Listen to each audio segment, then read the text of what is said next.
Don't you hate it when life gets in the way of your art? So that's what's happened to me. I had a life event happen and kind of put me behind, so I haven't really been doing too much art for the last, you know, week and a half or so. Couple of weeks, whatever. And so I'm behind on Inspiration Wednesday and my documented life. I'm finally getting back on track though, and I am starting week 3 of documented life.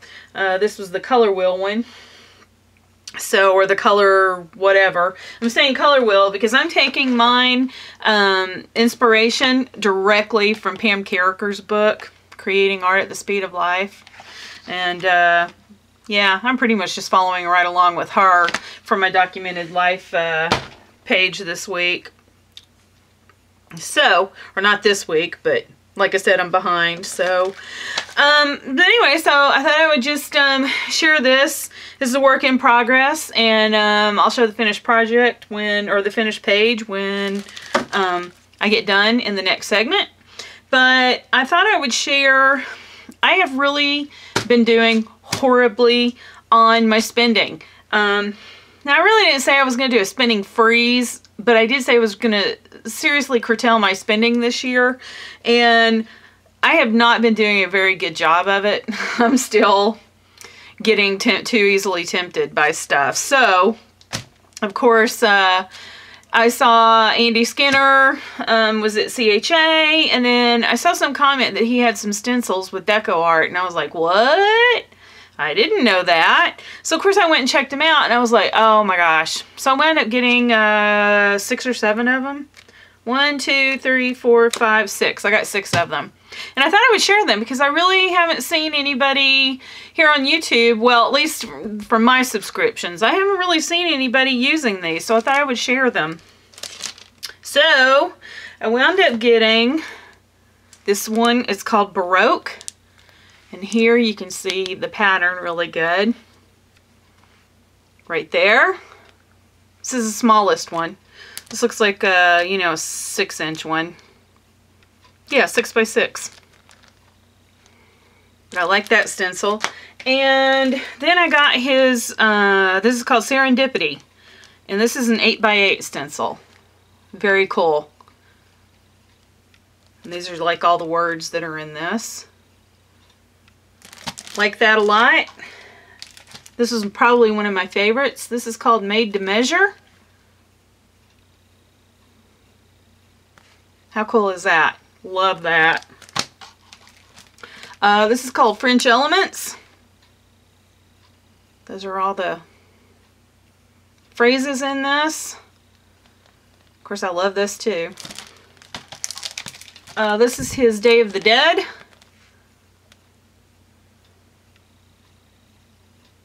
I'm definitely a skull person, so I like that. And then finally, I got this one called Industrial Elements. Another one that's just really cool. Like it.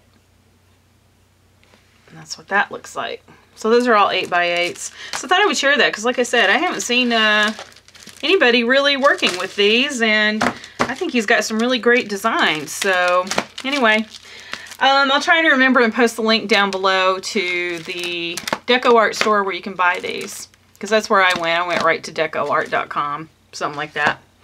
All right, I'll be back. Okay, so this is how my page turned out. Like I said, pretty much followed along, right along with Pam Carricker's book. I think I'm going to start incorporating some of the books I'm reading into my documented life, as, you know, as I'm going along with that. So just kind of get, you know, a twofer. So I can get an exercise from a book and incorporate it in with the documented life project that I'm doing too. So, all right, I'm really behind. As I've mentioned before, it is January 31st, Saturday today, and I am just now getting ready to start my January 24th documented life page.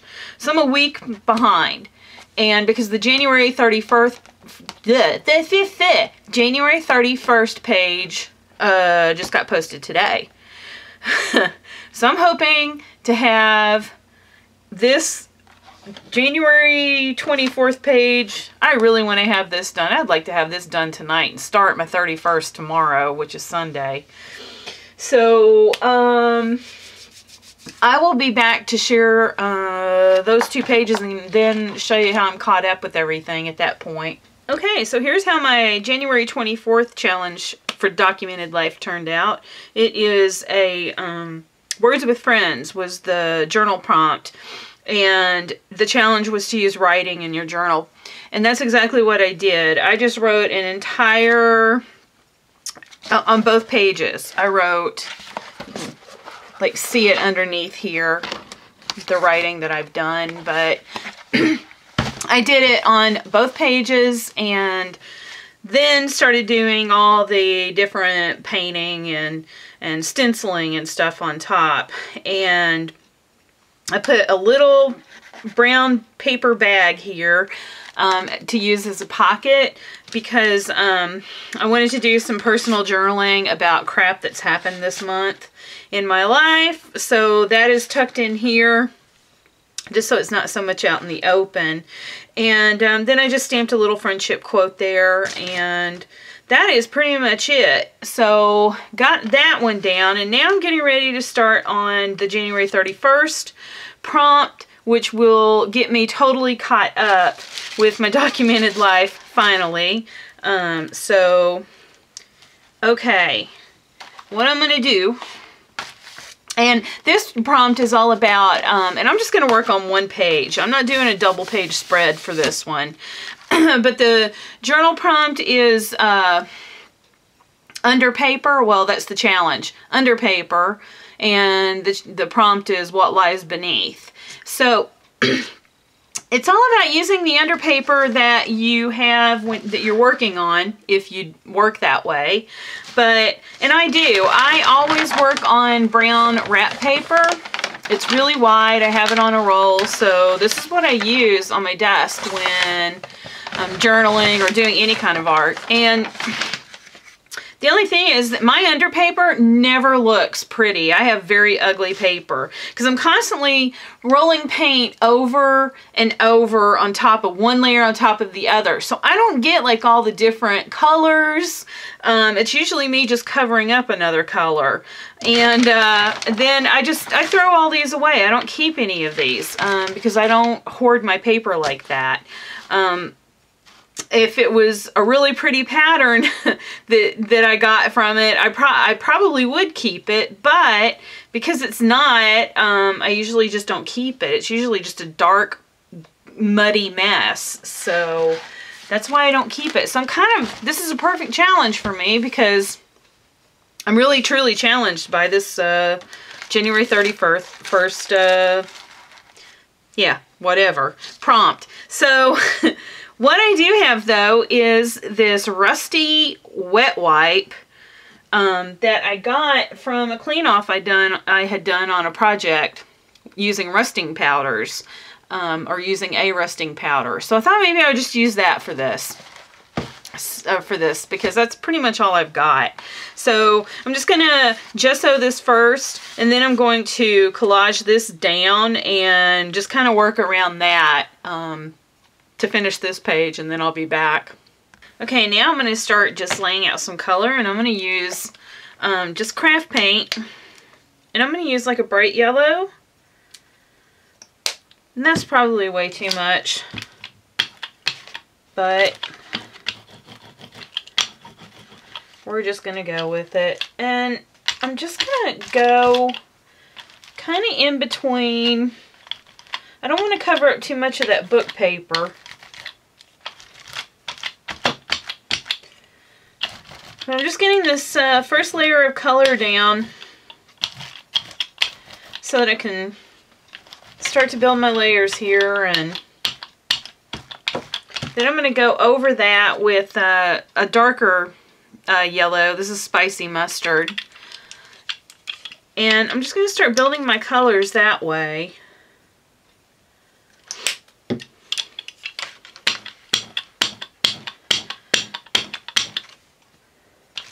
And then I'm just going to start incorporating some other bright colors in this.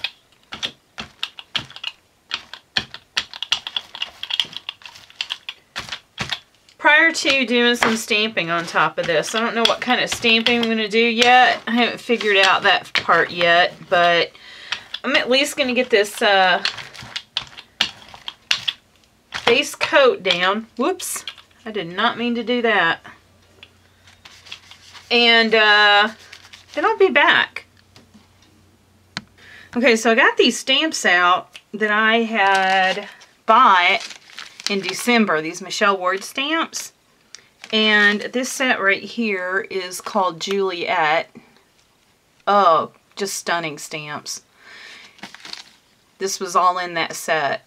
Of course, I had to mount them on easy foam and then cut them out myself. And I'm not like the best at that. So anyway, so I decided I want to use those. I don't know if you can see that, but woo, gorgeous.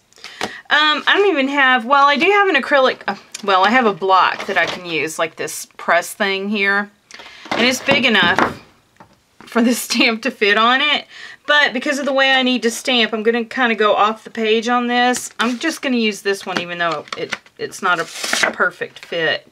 I want a good impression, so that's why I'm not just using it like, you know, most people do when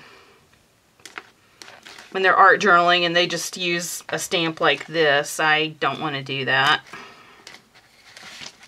Okay, so trying to figure out what I'm going to do. I guess I'm going to use archival ink maybe. Let's do archival ink. On these kind of stamps, I really like using the, what is this? Yeah, the VersaFine, because it gives such a beautiful impression on stamped images, but it takes forever to dry even when you heat set it, so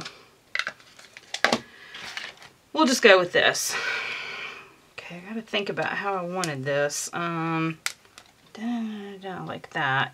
I'm gonna have to lift my book up. Is that how I wanted it?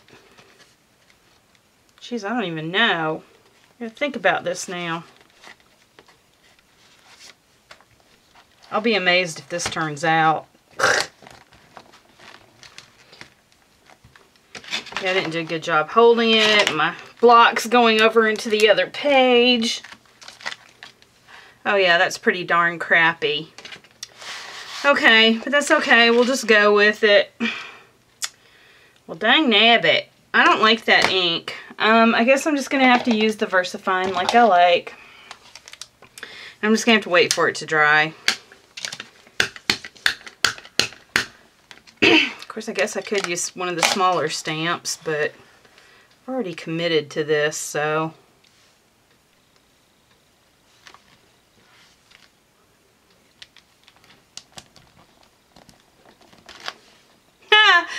Oh boy. Yeah, it doesn't help because my page is bowed, like so. Oh boy. Yeah, we're not doing too good here. That really sucks. I'm gonna have to take it off. Okay. Let's try this. I may wind up having to just cover all this up. Oh no. Okay, I like that. It did kind of go over, but that's okay. And I'm going to put just a little bit right there. Okay. So now I'm going to have to let that dry. Because it'll take a while. Alright, and then I'll be back. What I did is I pulled out this Seth Apter stencil. So I think because it's the theme is what's under or whatever the heck. I've already forgotten what the heck it is now. But anyway, I'm thinking I'm going to use this little word secret here. I think I'm going to use Titan Buff to stencil that in like right here. And then just do some pencil work or pen or something. So I'll be back when it's done. I don't know if you guys saw, some of you may have seen this past weekend, the Interweave store, or last weekend. The Interweave store had a really good sale going on. on some of their books. So I got some books here. And I got each one for $5 a piece. So I thought that was an awesome deal. So I got Joanne Sharp's The Art of Whimsical Lettering. And so I like that. I got the cloth paper scissors issue of pages. This is one with bookmaking techniques and making journals.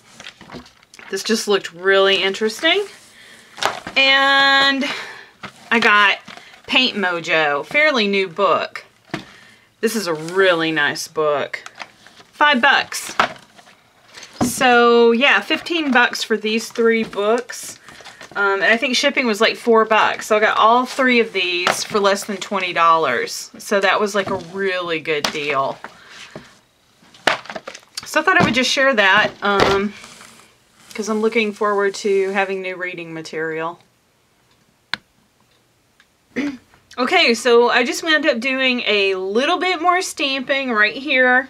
This is from the Classics, I think, 6 set from Stampers Anonymous. And then I just did a little writing down here underneath my little secret title. It says in parentheses, what lies beneath. So I am pretty happy with the way that this journal page turned out. So I'm totally caught up with Documented Life. And the new prompt's actually getting ready to come out in another couple of days. So, whew! Alright, you guys. I will see you later.